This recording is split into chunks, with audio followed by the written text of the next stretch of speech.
আপনি কি নর্থ বেঙ্গল ভালোবাসেন আর নিরিবিলিতে কাটাতে চান একটি দুরাত? তাহলে আজকের যে জায়গাটা আপনাদের নিয়ে যাব সেই জায়গাটা আপনাদের জন্য পারফেক্ট।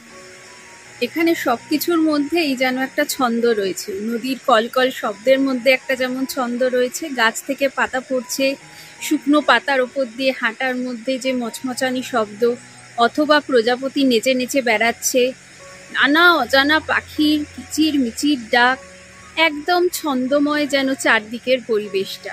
ভীষণ সুন্দর, এক কথায় অপূর্ব, অসাধারণ, অনবদ্য। Welcome to Jhalong. নর্থ বেঙ্গলের কালিম্পং ডিস্ট্রিক্টের গরুবাথানের ছোট্ট একটা গ্রামের নাম হলো ঝালং। দুদিনেই এর প্রাকৃতিক শোভা আমাদের মন কেড়ে নিয়েছে। ভিডিওটা পুরো দেখলে আপনারাও কিন্তু একমত হবেন। আমরা কোথায় ছিলাম, এই ঝালং থেকে কি কি সাইট সিইংয়ের জন্য আপনারা যেতে পারেন, নিজেরাই যদি ড্রাইভ করে কলকাতা থেকে আসেন কিভাবে ঘুরবেন এই ঝালং থেকে বিভিন্ন ট্যুরিস্ট স্পটগুলো, সমস্ত ইনফরমেশন থাকবে আজকের এই ভিডিওতে। কলকাতা থেকে সারা রাত গাড়ি চালিয়ে আমরা ভোর ভোর পৌঁছে গেলাম ঝালংয়ে। আর কীরকম ছিল সেই ড্রাইভিং এক্সপিরিয়েন্স অলরেডি কিন্তু ভিডিও শেয়ার করে দিয়েছি। ভিডিওর লিঙ্ক আই বাটনে দিয়ে দেবো, যারা চান তারা কিন্তু অবশ্যই দেখে নিতে পারে। হোটেলে আগে থেকেই বলা ছিল এবং এদের কিন্তু নিজস্ব কার পার্কিংই রয়েছে, তাই গাড়ি রাখার কোনো অসুবিধে হবে না। কথায় আছে না, first impression is the last impression. আসতেই মনটা যেন ছুঁয়ে গেল এই সুন্দর দুষ্টু মিষ্টি নদীর কলকল আওয়াজটা। ছোট্ট একটা সরু লোহার ব্রিজ চলে গেছে ওপারে, আর নিচ দিয়ে জলঢাকা নদী বয়ে যাচ্ছে, কোথাও শান্তভাবে আবার কোথাও বা পাথরের ধাক্কা খেয়ে খরস্রোতার মতো কলকল শব্দ করে। এতক্ষণ গাড়ির মধ্যে ছিলাম, বুঝতে পারিনি শীতকাল, বাইরে আসতেই দেখছি জমিয়ে ঠান্ডা আছে বাইরে। আর ওনাদের রিসেপশনে এসে দেখি ভোভা, কেউ কোথাও নেই। ঘড়িতে এখন 8:20। আমরা ঝালং রিভার ক্যাম্পে এসে তো উপস্থিত হয়ে গেছি, কিন্তু রিসেপশনেও কেউ নেই। আর চারদিকটা এতটাই নিরিবিলি যে মনে হচ্ছে অতিরিক্ত অফবিট হয়ে গেছে। মানে কোথায় কথা বলবো, কোথায় লাগেজ নিয়ে যাব, কোনো রুম এখন অ্যাভেলেবেল কিনা, যদিও আমাদের বুকিং রয়েছে কিন্তু খালি আছে কিনা, কতক্ষণ ওয়েট করতে হবে, প্রশ্নের উত্তর দেবার কারোকেই খুঁজে পাচ্ছি না। যেখানে বুকিং করেছিলাম সেখানে যে টেলিফোন নাম্বারটা রয়েছে ওখানে ডায়াল করলো নীলাঞ্জন, তো বলল যে এখানে যে লোক রয়েছে সে নাকি ব্রেকফাস্টের জন্য জিনিসপত্র আনতে গেছে। তো জানি না একজনই লোক আছে কিনা, তো বললো চিন্তা না করতে, আমাদের এখানে ভিআইপি যে কটেজটা রয়েছে ওটা বুকিং রয়েছে, তো দেখি একটু ওয়েট করি আসুক, তারপরে দেখা যাক কি হয়। জায়গাটা এতটাই সুন্দর, বোর হওয়ার তো কোনো চান্সই নেই। যাই হোক, লোক এসে গেছে, আমরা যেহেতু চেকিং টাইমের অনেকটা আগে এসে গেছি, দেখি কি বলে। এটাই ওনাদের কিচেন কাম রিসেপশন কাম ডাইনিং। এই জায়গাটায় বিশাল একটা টেবিল পাতা রয়েছে আর কিছু চেয়ার দেওয়া রয়েছে একসাথে সকলে বসে খাবার জন্য। মেনু কার্ডটা শেয়ার করলাম, পজ করে দেখে নিতে পারে। নীলাঞ্জন যতক্ষণ ফর্মালিটিসগুলো সারছে ততক্ষণ আমরা বাইরে পায়চারি করছিলাম। কি সুন্দর ফর্নগুলো হয়ে রয়েছে এখানে। আর পেয়ে গেলাম এখন যেটা সবচেয়ে বেশি দরকার, চার্জড আপ হওয়ার জন্য। চারদিকটা দেখে একটাই কথা মনে হচ্ছে, ওয়াও। শীতের মধ্যে আর সাথে এরকম পাহাড়ি চা, দারুণ ফ্লেভার। চাটা কিন্তু সত্যি খুব ভালো বানিয়েছে। সারা রাত মোটামুটি আমি জেগেই এসছি, মাঝে মাঝে কিছুটা সময় হয়তো চোখ লেগে গেছে। আর নীলাঞ্জন তো পুরোটাই ড্রাইভ করেছে এতক্ষণ, সেই 3:30তে আমরা কালকে বেরিয়েছিলাম আর আজকে এখানে পৌঁছেছি হচ্ছে তখন ওই 7টা, 7:15 বাজে। তো ও তো বললো ওর কোনো টায়ার্ডনেস লাগছে না, আসলে গাড়ি চালাতে ভালোবাসে বলে। বলছি আমাদের আগের ভিডিওটা আপনারা দেখেছেন যে কিভাবে আমরা কলকাতা থেকে এখানে ঝালংয়ে পৌঁছলাম, কোন রাস্তা ফলো করলাম, আর ফ্যামিলি নিয়ে রাত্রিরে ড্রাইভ করাটা কতটা সেফ, রাস্তায় ফগ ছিল কিনা, কতগুলো টোল ট্যাক্স আমাদের দিতে হলো, সমস্ত ইনফরমেশন আপনারা পেয়ে যাবেন আমাদের ভিডিওতে। তো যদি আপনারা না দেখে থাকেন আর এই সুন্দর জায়গাটায় আসতে চান নিজেরা ড্রাইভ করে, তাহলে অবশ্যই কিন্তু আমাদের অলরেডি আপলোডেড ভিডিওটা দেখে নেবেন। চারদিকে হয়ে রয়েছে রং বেরঙের বোগেনভেলিয়া, আর তার ফাঁক দিয়েই উঁকি মারছে জল ঢাকা নদী। অপূর্ব সুন্দর এই জায়গাটা, কিন্তু প্রকৃতি যেন এখানে নিজেকে উজাড় করে দিয়েছে। রয়েছে নদী, রয়েছে জঙ্গল, আর তার পেছন দিয়ে উঁকি মারছে পাহাড়গুলো। কি সুন্দরই লাগছে না চারদিকটা, আর তার মাঝে হ্যাপি দুষ্টুমি তো রয়েছে। অনেকেই আছেন যারা বার্ড ফটোগ্রাফি বা বার্ড ওয়াচিং করতে ভালোবাসেন, তাদের জন্য কিন্তু এই ঝালংটা প্যারাডাইস। এখানে বিভিন্ন মাইগ্রেটরি বার্ডসরা তো আসেই, তাছাড়া লোকাল প্রচুর পাখি পেয়ে যাবেন এখানে। আমরা তো এখানে নিজেরা সেলফ ড্রাইভ করে এসছি, আর আপনারা চাইলে কিন্তু বাগডোগরা থেকে গাড়ি বুকিং করেও এখানে আসতে পারেন। আর এখানে থেকে আপনি বেশ কয়েকটা ট্যুরিস্ট স্পট আছে যেগুলো ঘুরতে পারেন, এনারা এখানে গাড়ির ব্যবস্থা করে দেবে। তো সব কিছু ইনফরমেশন আপনাদের সঙ্গে শেয়ার করব। আমাদের ভিডিওটা স্কিপ না করে দেখতে থাকুন। আশা করছি আপনাদের আপকামিং ট্রিপ প্ল্যান করতে এই ভিডিওটা আপনাদের কাছে হেল্পফুল হবে। আমাদের ভিডিওটা যদি আপনাদের ভালো লাগে একটা লাইক দিতে ভুলবেন না, কমেন্ট করে জানাবেন আপনাদের কি রকম লাগলো। আর সাবস্ক্রাইব না করা থাকলে অনুরোধ রইল সাবস্ক্রাইব করে পাশে থাকার, তাহলে এরকমই অনেক ইনফরমেশন লোডেড ভিডিও আপনারা পেয়ে যাবেন বাড়ি বসেই। জলঢাকা নদীর সাথে হাত ধরাধরি করে চললাম পাহাড় বেয়ে আমাদের কটেজের দিকে। আমাদের ভিআইপি কটেজটা বুকিং করা হয়েছে, আমরা আগে থেকে জানতাম না।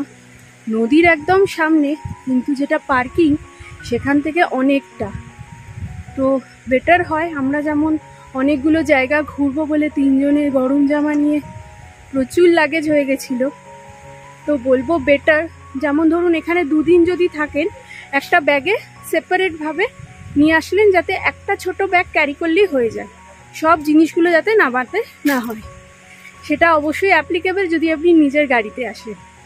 ভাড়া গাড়িতে এলে তো আপনাকে পুরো লাগেজটাই নামাতে হবে, কিন্তু অনেকটা টানতে হয়। এনাদের লোকেরা রয়েছে, বাট স্টিল নিজেদেরকেও তো কিছু না কিছু টানতেই হয়।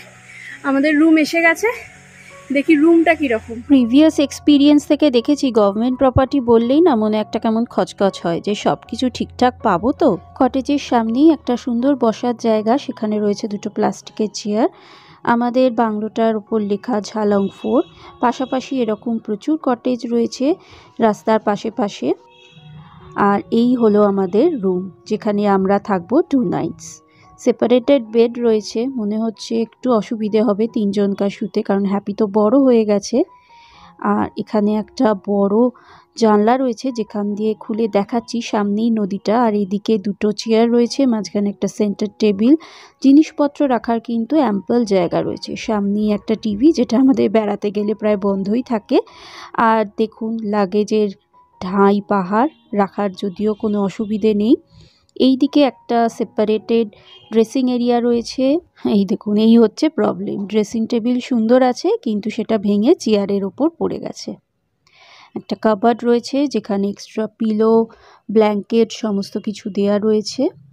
আর এই জায়গাটাও কিন্তু বেশ বড়, ড্রেসিং এরিয়াটা। আর এখানে বিশাল সাইজের একটা বাথরুম, ওয়াশ বেসিন রয়েছে, মিরর রয়েছে, গিজার আছে, আর এদিকে ওয়েস্টার্ন কমোড। সব কিছুই বাইরে থেকে তো দেখে টিপটপই মনে হচ্ছে, ঢুকে দেখতে হবে কি হাল। রুমটা কিন্তু হিউজ অ্যান্ড স্পেশিয়াস। সুন্দর একটা জুটের ব্যাগের মধ্যে সমস্ত টয়লেট্রিজও দেয়া রয়েছে এখানে। তবে এই রুমটার ইউএসপি হলো এই জানলাটা। এখান থেকে আপনি দিন রাত বিছানায় শুয়ে শুয়ে দেখতে পারবেন নদী। যদিও শীতকাল বলে নদীতে জলটা এখন কম আছে, কিন্তু এখানকার লোকেরা বলল যে বর্ষাকালে নদী কিন্তু ফুলে ফেপে ওঠে। কটেজগুলোতে এসিও রয়েছে, তাই গরমের দিনেও কিন্তু কোনো অসুবিধে হওয়ার কথা নয়। এই হলো কটেজ থেকে ভিউ, সামনেই পাহাড়, তার সামনে জঙ্গল, আর নিচ দিয়ে বয়ে যাচ্ছে জলঢাকা নদী। নেচারের মাঝখানে হারিয়ে যাওয়ার জন্য একদম আইডিয়াল। ঘড়ির দিকে খেয়াল না রাখলে বিপদ আছে, কারণ জায়গাটা এতটাই পিসফুল আর চারদিকটা এতটাই সুন্দর, কখন যে সময় কেটে যাবে টেরই পাওয়া যায় না। কিন্তু এদিকে পেটের ঘড়ি তো বেজে গেছে 9:30 বাজে, আর আমরা যাচ্ছি এখন ব্রেকফাস্ট করতে। পুরি সবজি বানিয়ে রেখেছে, চলুন দেখি। এখন একটু রোদ্দুরও আছে, খুব একটা সেরকম শীতও করছে না, দেখতেই পাচ্ছেন যে কোনো গরম জামাও নেই গাড়ে। হ্যাঁ, আর এই দিক দিয়ে নদীতেও নামা যাবে, তো ব্রেকফাস্টটা খেয়ে নিই, তারপর নদীর দিকে একটু যাবো। এমনি খিদে পেয়েছে, আর বেড়াতে বেরোলে খিদেটা যেন একটু বেড়েই যায়। আর গরমা গরম পুরি সবজি টেবিলে এসে হাজির, ধোঁয়া ওঠা খাবার, সবাই একবারে অ্যাটাকের মুডেই রয়েছে। সবজিতে দেখছি একদম দিশি ধনেপাতা দিয়ে বানিয়েছে, গন্ধটাও দারুণ। পুরি দিয়ে এরকম ট্যালটালে আলুর ঝোলওয়ালা সবজি খেতে আমার তো দারুণই লাগে। চলো ব্রেকফাস্ট খাওয়া যাবে জমিয়ে। আর সবচেয়ে ভাল লাগছে কি দেখুন, এই টেবিলের কাচের ওপরে জঙ্গলের ছায়াটা এসে পড়েছে। জঙ্গলের মাঝখানে বসে ব্রেকফাস্ট। আর এই জায়গাটা বনফায়ার করুন বা বারবিকিউ করুন তার জন্য একটা সেপারেট জায়গা রয়েছে। দেখি সন্ধেবেলা করা যায় কিনা, ইচ্ছে তো রয়েছে। প্রজাপতির পিছু পিছু ধাওয়া করে পৌঁছে গেলাম একদম জলঢাকা নদীর তীরে। নদীতে যাওয়ার জন্য আপনাকে হোটেল থেকে বেরোনোরও দরকার নেই, ওনাদেরই জায়গা করা আছে, ইজিলি আপনি নদীতে চলে যেতে পারেন। কনকনে ঠান্ডা জল ছিল একবারে। প্রথমটা ছ্যাক করে লেগেছিল, কিন্তু তারপর ওই যা হয়, আমি আর হ্যাপি অনেকক্ষণ জলের মধ্যে কাটিয়েছিলাম। আর চারদিকে সিনটা জাস্ট দেখুন, ক্লিয়ার স্কাই, ঘন জঙ্গল চারদিকে, কিচির মিচির করছে পাখিগুলো, প্রজাপতি উঠছে আর পাহাড়। উফ, কি যে ভালো লাগছিল। একদম পারফেক্ট ছুটি কাটানো আর রিল্যাক্স করা যাকে বলে। আর ছোট্ট ছোট্ট সব মাছও ঘুরে বেড়াচ্ছে কিন্তু জলের মধ্যে দেখছিলাম। কাচের মতো পরিষ্কার জল, আর লাংস ভরে নিয়ে নিচ্ছিলাম অক্সিজেন। কলকাতায় ফিরে তো সেই কালো ধোয়া খেতে হবে। জল ঘাটতে পেরে হ্যাপিও খুব খুশি, বেজায় মস্তিতে রয়েছে সেও। আর শীতকালে জলটা কম বলে মনে হয় আমরা এতটা এনজয় করতে পেরেছিলাম। বর্ষাকালে জল অনেক যখন থাকে, কি জানি কতটা নামাটা সেফ। কি সুন্দর দেখুন, এখানে মাশরুম হয়ে রয়েছে। সব কিছু যেখানে এত ভালো, সেটা আরও ভালো হতে পারতো যদি না এই ত্রুটিগুলো থাকতো। যে গভর্নমেন্ট যে প্রপার্টিগুলো হয়, সেগুলো যে কোনো ট্যুরিস্ট যে স্পটগুলো হয় তার একদম বেস্ট লোকেশনে হয়। মানে সেখান থেকে দুর্ধর্ষ আপনি ভিউ পাবেন, অথবা নদী থাকলে নদীর একদম ধারে, নয় 5 স্টারগুলো হয়, নাহলে এই গভর্নমেন্ট প্রপার্টিগুলো হয়। আর আমরা যখন আমাদের নিজেদের গভর্নমেন্ট প্রপার্টিতে আসছি, তখন কি দেখছি যে পুরো যে ওয়াশরুমটার কমোড রয়েছে পুরো অপরিষ্কার, ডেকে আমাকে পরিষ্কার করাতে হচ্ছে। ডেকে যে পরিষ্কার করাবো তার লোকও পাওয়া যাচ্ছে না। একটাই লোক যে সারা পুরো এই সমস্ত কটেজগুলো দেখভাল করছে। ম্যান পাওয়ার ভীষণ কম, অনেক, মানে সেই গেছে বাজার করতে, ব্রেকফাস্ট করব আমরা, তার লাঞ্চ করব, ডিনার করব, সেসব জিনিসপত্র কিনতে। সে বলছে হ্যাঁ আমি লোক পাঠাচ্ছি, এদিকে মানে অনেক সময় হয়ে গেছে যে কেউই আসে না। তারপর একটা মেয়ে এসে পরিষ্কার করে দিয়ে গেল, সেও বলছে আমি একা পেরে উঠছি না। তো এগুলো তো একদমই কাম্য নয়। আমরা চাই গভর্নমেন্ট প্রপার্টিতে গিয়ে ভালো মতো এনজয় করতে। আমরাও চাইবো না বেসরকারি হোটেলে উঠতে, কিন্তু কেন আমরা বেসরকারি হোটেলে যাই? কারণ ওরা অনেক বেশি প্রফেশনাল। যে জিনিসটার জন্য আমরা পে করছি সেটা তো আমরা নিশ্চয়ই চাইবো ঠিকঠাক পেতে। চান করতে গিয়ে দেখি মিক্সচারের যে পুরো কলটা সেটা হাতে খুলে বেরিয়ে এলো। তো এগুলো একদমই এক্সপেক্টেড নয়। আমরা চাইবো যে এই গভর্নমেন্ট প্রপার্টিগুলো আরও ভালো করে উন্নতি করুক, যাতে আরও ট্যুরিস্ট আসুক, এনজয় করুক জায়গাটাকে। এত ভালো একটা প্রপার্টি, এত সুন্দর একটা লোকেশনে, কিন্তু ওই যা হয়, মেনটেনেন্সের ভীষণ অভাব রয়েছে। সব কিছুই, ড্রেসিং টেবিল খুলে পড়ে যাচ্ছে, মিক্সচার কল খুলে পড়ে যাচ্ছে। এগুলো হলে তো যে কোনো ট্যুরিস্টই পয়সা দিয়ে কেন এই সমস্ত প্রপার্টিতে তালে আসবে? তারা তো বেসরকারি যে সমস্ত হোটেল যেখানে ভালো সুযোগ সুবিধে সার্ভিস পাচ্ছে তারা সেখানেই যাবে। তো আদারওয়াইজ আপাতত এখানে যে সমস্ত লোকেরা রয়েছে সার্ভিস দিচ্ছেন তারা কিন্তু ভীষণ ভালো, তারা আপ্রাণ চেষ্টা করছে, কিন্তু যা লোক, ম্যান পাওয়ার মানে ভীষণ কম। সমস্ত যে কটেজগুলো সিজনের টাইমে তো পুরোই ফুল থাকে, তারা মানে পেরেই উঠছে না সব কিছু সামলে উঠতে। তো আমার মনে হয় ম্যান পাওয়ারটা যদি একটু বাড়ানো যায় তাহলে হয়তো আরেকটু বেটার হবে এই জায়গাটা। যাই হোক, এখন তো নদীর জলে চান করে বেশ ঠান্ডা লেগে গেছে, একটু রোদ্দুরের মধ্যে বসে রয়েছি, খুব ভাল লাগছে। অন্ধকার নামলে মনে হচ্ছে ঝপ করে ঠান্ডাটা পড়বে। আর প্রজাপতিতে তো চারদিক ছেয়ে রয়েছে, মানে প্রজাপতি আপনাকে রাস্তা দেখাবে চারদিকে, আপনি যেখানেই ঘুরবেন আপনার ইতিউতি ঘুরে বেড়াবে ওরা। আর ভীষণ সুন্দর, চারদিকটা নিস্তব্ধ, আর নিস্তব্ধতা ভঙ্গ করছে একজনই, নদীর কলকল শব্দটা শুনতেই পাচ্ছেন ব্যাকগ্রাউন্ডে। নিরিবিলিতে যদি কাটাতে চান, একান্তে কাটাতে চান, প্রিয়জনের সঙ্গে অথবা বন্ধুবান্ধবের সঙ্গে, খুব ভালো জায়গা। তবে আমি আমার 13 বছরের ছেলের সঙ্গে এসছি, ও একটু ডিসঅ্যাপয়েন্টেড, কারণ এখানে সেইভাবে দৌড়দৌড়ি করে খেলার কিন্তু জায়গা নেই। তাই বাচ্চারা যদি আসে একটু বোর হবে, তাই জন্য যদি একটু কিছু গেমস বা মানে ইনডোর গেমস, লুডো ফুডো খেলে ওদের সঙ্গে সময় কাটানো যায়, অথবা গল্পের বই বা প্লেয়িং কার্ডস ফার্ডস ওরা আনে, তাহলে ওরাও একটু নিজেরা এন্টারটেইন থাকবে আর কি। নাহলে ওরা তো বাচ্চা মানুষ, ওরা আর কতক্ষণ বসে বসে নেচারকে উপলব্ধি করবে, কিছুক্ষণের পরই ওরা বোর হয়ে যায়। যাই হোক, কিন্তু জায়গাটা ভীষণ পিসফুল, খুব ভাল লাগবে একদিন কিংবা দুদিন কাটাতে।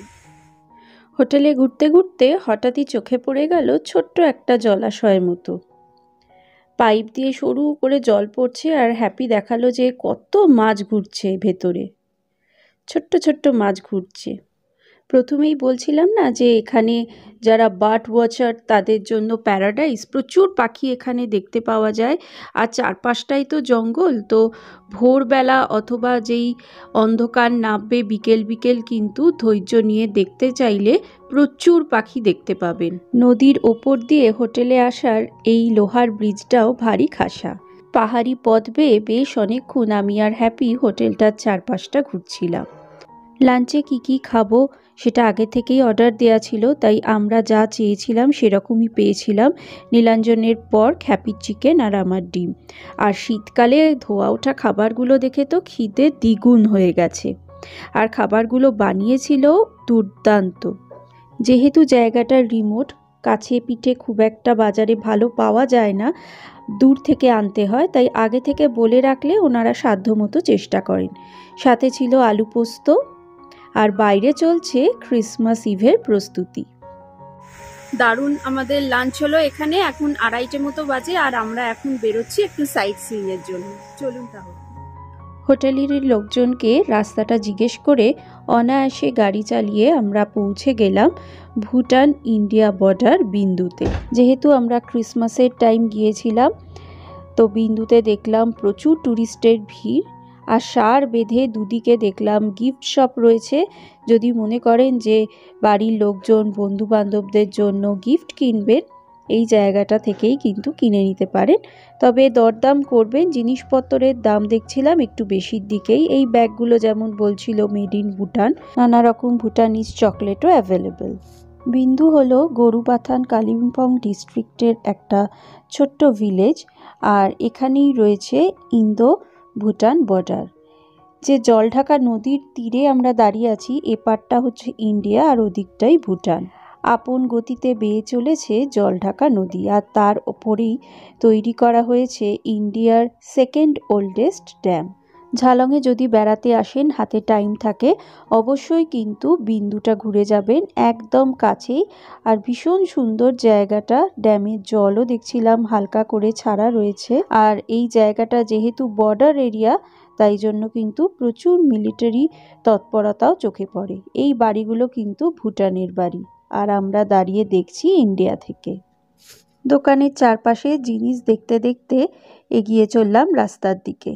অন্ধকারও নেমে আসছে, আর টুকটাক কিছু জিনিস কিনবো, লোকজনকে দেব বলে তারপরে আবার হোটেলের দিকে রওনাও হতে হবে। মেয়েদের ব্যাগ, গরম জামা, ফ্রিজ ম্যাগনেট, ছোট শোপিস, অনেক রকমের জিনিসই কিন্তু এখানে পেয়ে যাবেন। তার সাথে রয়েছে পেট পুজোর সরঞ্জামও।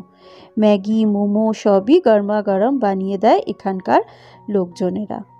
একটা নার্সারিও চোখে পড়লো এখানে। ক্রিসমাসের ছুটিতে এসছি, ভয়ে এসছিলাম, কারণ এইসব জায়গায় প্রচুর পিকনিক পার্টি আসে, নাচ গান খাওয়া দাওয়া ঠিক করে লোকজন, তখন কিন্তু আর জায়গাটা এতটা ভালো লাগে না। লাকিলি আজকে আমরা ফাঁকাই পেয়েছি। জলঢাকা নদীর ধারেই দিদির দোকানে বিকেলের গরম গরম চা কফিটা খেয়ে নিলাম। আর এই দিদির দোকান থেকেই কিনলাম বেশ কিছু famous Bhutanese wine. Peach wine K5 এখানে খুবই ফেমাস। এখন 4:30 বাজে, আমরা আবার হোটেলের দিকে রওনা দিয়েছি। আর আস্তে আস্তে এবার মনে হচ্ছে অন্ধকারও ঝুপ করে নেমে যাবে। হোটেল থেকে এখানে বিন্দুতে আসতে মোটামুটি আধা ঘন্টা থেকে 40 মিনিট মতো সময় লাগবে। নিজেরাই যদি গাড়ি আনেন, অনায়াসে কিন্তু নিজেরাই ড্রাইভ করে পৌঁছে যেতে পারবেন। খুব একটা অসুবিধে কিছু হবে না। আগে থেকেই বলা ছিল, তাই মঙ্গল ভাই আমাদের জন্য এখন রেডি করছে বারবিকিউ। আগে থেকে বললে ওনারা অ্যারেঞ্জ করে দেয়। আর কনকনে ঠান্ডা, চারদিক নিস্তব্ধ, জঙ্গলের মাঝখানে মঙ্গল ভাইয়ের সঙ্গে আড্ডা দিতে দিতে জমে উঠেছে আমাদের সান্ধ্য আসর। বড় গ্রুপে এলে তো দারুণ জমিয়ে মজা করতে পারবেন। ওনারা কিন্তু নদীর ধারে বনফায়ারেরও অ্যারেঞ্জমেন্ট করে দেয়, তবে এগুলো কিন্তু আলাদা করে আপনাকে পে করতে হবে। এরপর ডিনার খেয়ে সিধে ঘুম। আগের দিন খেয়াল করলাম না, সকালে দেখছি হোটেলের মধ্যেই রয়েছে কমলা লেবুর গাছ। বলল হনুমানে খুব উৎপাত করে। পাহাড়ে ঘুরতে এসছি আর গরমা গরম সবজি দেয়া, ডিম দেয়া ম্যাগি খাবো না, তা কি কখনো হয়? নীলাঞ্জনের ফেভারিট ব্রেকফাস্ট ম্যাগি, তবে আমার আলু পরোটা আচারের সাথে খেয়েই ঝটপট বেরিয়ে গেলাম আজকে সাইট সিইংয়ের জন্য। আজকে গেছি দালগাঁও ভিউ পয়েন্টে। টিকিট কাটতে হলো, সামনেই একটা টিকিট কাউন্টার রয়েছে। চলুন ভেতরে যাওয়া যাক। 25 টাকা করে পার হেড টিকিট পড়ল। ভিউ পয়েন্টে খালি আমরাই পৌঁছেছি। একদম ফাঁকা, বড় বড় মাথা উঁচু করে দাঁড়িয়ে আছে পাইন গাছ, তার ফাঁক থেকেই উঁকি মারছে পাহাড়গুলো। আর এদিকে দেখছি একটা ওয়াচ টাওয়ার কাম রেস্টুরেন্ট রয়েছে, কিন্তু এখনও খোলেনি, বন্ধ রয়েছে। চলুন সামনের পার্কটার দিকে যাওয়া যাক। আপনি যদি ডুয়ার্সে বেড়াতে আসেন, যেরকম আমরা ঝালংয়ে এসছি, কিংবা সামসিন, সুলতানে খোলা, তাহলে বিন্দুর সাথে এই দালগাঁও ভিউ পয়েন্টটা কিন্তু অবশ্যই অ্যাড করবেন। ব্রেথ টেকিং ভিউ রয়েছে এই দালগাঁও ভিউ পয়েন্ট থেকে। সি লেভেল থেকে এর হাইট প্রায় 2500 কিলোমিটার। দূরে দেখা যাচ্ছে নদী, সম্ভবত এটাও জলঢাকা নদী হবে। আর এক পাশে ইন্ডিয়া আর ওপাশে ভুটানের কিছু অংশ দেখা যায়। ওয়াচ টাওয়ার করা আছে, ওপরে উঠে দেখলাম আরও অপূর্ব যেন লাগছে ওপর থেকে দেখতে। ওয়াও! পাহাড়ের পরে পাহাড়, পুরো ভ্যালিটা অপূর্ব লাগছে। আর কথা বলতেই হচ্ছে, নীল আকাশে কে ভাসালে সাদা মেঘের ভেলা রে ভাই। অসাধারণ। সূর্যের আলো পড়ে নদীর জলটা রূপোর মতো চকচক করছে। আমরা যে দালগাঁও বলে জায়গাটায় এসছি, এটা আমাদের ঝালং যে ফরেস্ট ডিপার্টমেন্টের বাংলোতে রয়েছি, সেখান থেকে নিজেরাই ড্রাইভ করে চলে এসছি। হাফ অ্যান আওয়ার মতো লাগবে। রাস্তায় আস্তে আস্তে আপনি লোকালসদের জিজ্ঞেসও করে নিতে পারেন। ভীষণ সুন্দর পুরো জায়গাটা, একদম চারদিকে পাহাড়ে ঘেরা একটা ওয়াচ টাওয়ার আছে, সেখানে উঠেও আপনারা দেখতে পারেন। আর এখানে তো দেখালামই যে 25 টাকা করে পার পার্সন টিকিট। এসে কিন্তু আপনি হাফ অ্যান আওয়ার 40 মিনিটস এখানে দারুণভাবে একদম নিরিবিলিতে, পিন ড্রপ সাইলেন্স, খালি পাতা হাওয়ায় উঠছে, তার খসখসানি একটা শব্দ, আর প্রজাপতি উঠছে, ভীষণ সুন্দর। আর জলঢাকা নদী, আর নদীর ওপারটাই হচ্ছে ভুটান। একটা দারুণ কোয়ালিটি টাইম স্পেন্ড করতে পারবেন আপনারা। অনেকক্ষণ নিস্তব্ধতার সঙ্গে কাটিয়ে এরপর চললাম আমরা আবার ফেরত। তবে মন ছুঁয়ে গেল জায়গাটা। সাজেস্ট করব, অবশ্যই আসবেন, আসলে ভীষণ ভালো লাগবে জায়গাটাতে। গাড়িতে চেপে আবার রওনা হলাম। দেখছিলাম প্রচুর কটেজ করা রয়েছে, মনে হয় থাকারও অ্যাকোমোডেশন হয়তো রয়েছে, তবে এখনও এগুলো চালু আছে কি না কোনো ইনফরমেশন দিতে পারবো না। এখানে প্রচুর শুনেছি নার্সারি রয়েছে, সিনকোনা চাষ হয়, যেখান থেকে আমরা ম্যালেরিয়ার ওষুধ কুইনাইন পাই। এটা যেমন একটা লেমন গ্রাসের নার্সারি। চারদিকে লেমন গ্রাস হয়ে আছে, একটুখানি তুলেছি, একদম রিফ্রেশিং। দালগাঁও ভিউ পয়েন্ট আসার পুরো রাস্তাটাই প্রচণ্ড সিনিক। এখানকার ছোট্ট ছোট্ট কাঠের বাড়ি, কি সুন্দর ফুল গাছ দিয়ে সাজানো, আর প্রত্যেকটা বাঁকে, প্রত্যেকটা জায়গায় আপনাকে মুগ্ধ করবে। এই ছোট্ট রোড ট্রিপটা আমরা দারুণ এনজয় করেছিলাম। এখন আমরা চলে এসেছি গরিবাস বলে একটা ভিউ পয়েন্টে। এখানে দেখছিলাম ভাড়ার গাড়িগুলোও সমস্ত দাঁড় করায়, কারণ ব্রেকফাস্ট টাইম এখন। অনেকেই এই জায়গায় কিন্তু ব্রেকফাস্ট করে। গরমা গরম চিকেন মোমো তৈরি হচ্ছে। পাহাড়ে এসে গরম মোমো ম্যাগি খাওয়ার মজাই আলাদা। এদের এখনও গুড মর্নিং হয়নি, লেজি মর্নিং ওদের আজকে। প্রচুর এখানে ট্যুরিস্টের দেখলাম আনাগোনা। দালগাঁও ভিউ পয়েন্টে যত না ট্যুরিস্ট আছে, এই গরিবাসে দেখলাম প্রচুর ট্যুরিস্ট অন দ্য ওয়ে থামছে। ওয়াশরুম যাওয়ার জন্য অথবা খাবার খাওয়ার জন্য। এখান থেকেও সুন্দর ভ্যালির একটা ভিউ আপনারা পাবেন, তার সাথে গরম মোমো প্লাস আরও খাবার দাবার এখানে পাওয়া যায়। নরম রোদ, একটা চেয়ার টেনে বসে পড়লাম। যদিও ব্রেকফাস্ট সেরেই এসছি, তাও বেড়াতে এসছি তো খাই মনে হয় সব সময়। তো চিকেন মোমো যখন দেখলাম একদম লাইভ হচ্ছে, তখন 1 প্লেট অর্ডার দিয়ে ফেলেছি। নিচে জল ঢাকা নদী এঁকে বেঁকে চলে গেছে।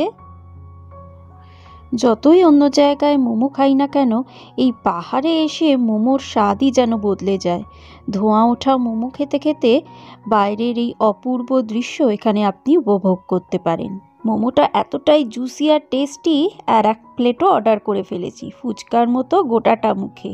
Two good. টুকটাক একটু ছবি তুলে আবার হোটেলের পথে। আমরা ওখানে যে মোমোগুলো খেলাম ওগুলো পার প্লেট নিয়েছে 120 করে, আর যে চাটা নিলাম সেগুলো 20 রুপিস করে। একটু কস্টলির দিকে, কিন্তু জায়গাটা সুন্দর। কিছুক্ষণ আপনি মোমো খেতে খেতে পাহাড়ের দৃশ্য উপভোগ করতেই পারেন। এখন 12টা 20 মতো বাজে। আমরা আবার হোটেলে ফিরে এসেছি। ইচ্ছে আছে একটু আবার নদীতে গিয়ে জলের মধ্যে খেলাধুলো করা। তারপরে তো লাঞ্চ রেডি হলে জমিয়ে আবার খাওয়া দাওয়া হবে। কয়েক কিলো তো মনে হচ্ছে এবার বাড়িয়েই ফিরবো। যেমন ভাবা তেমনি কাজ। আমি আর হ্যাপি চুটিয়ে মজা করলাম নদীতে। পাহাড়, জঙ্গল, নদী আর আপনি, অসাধারণ সময় কাটলো দুজনার। লাঞ্চে আজকে খুব সিম্পল মেনু, রাই শাক ভাজা আর দিশি চিকেনের কষা। খুব আদর যত্ন করে কিন্তু ওনারা এখানে খাবার দেন। এখানে একটা আচার খেলাম মূলো দিয়ে, একদম এখানে ইউনিক একটা আচার বলা যায়। প্রথমবার টেস্ট করলাম, দুর্দান্ত লাগলো। তার সাথে ধোঁয়া ওঠা গরম ভাত, কাঁচা পেঁয়াজ, লঙ্কা, লেবু। উফ, জমিয়ে লাঞ্চ হবে আজ। হোটেলের মধ্যেই খেয়াল করছিলাম কয়েকটা পাথর এরকম ব্যালেন্স করে খাড়া করে রাখা। কিউরিসিটি হচ্ছিল, ভাবছিলাম কোনো ধর্মীয় কারণ হয়তো এর পেছনে রয়েছে, কিন্তু জিজ্ঞেস করতে বলল যে এই পাথরগুলোতে ন্যাচারালি রক কার্ভিং হয়েছে। হাওয়া, জল এগুলো কেটে কেটে গেছে পাথরের ওপরে, আর কি সুন্দর ডিজাইন তৈরি হয়েছে।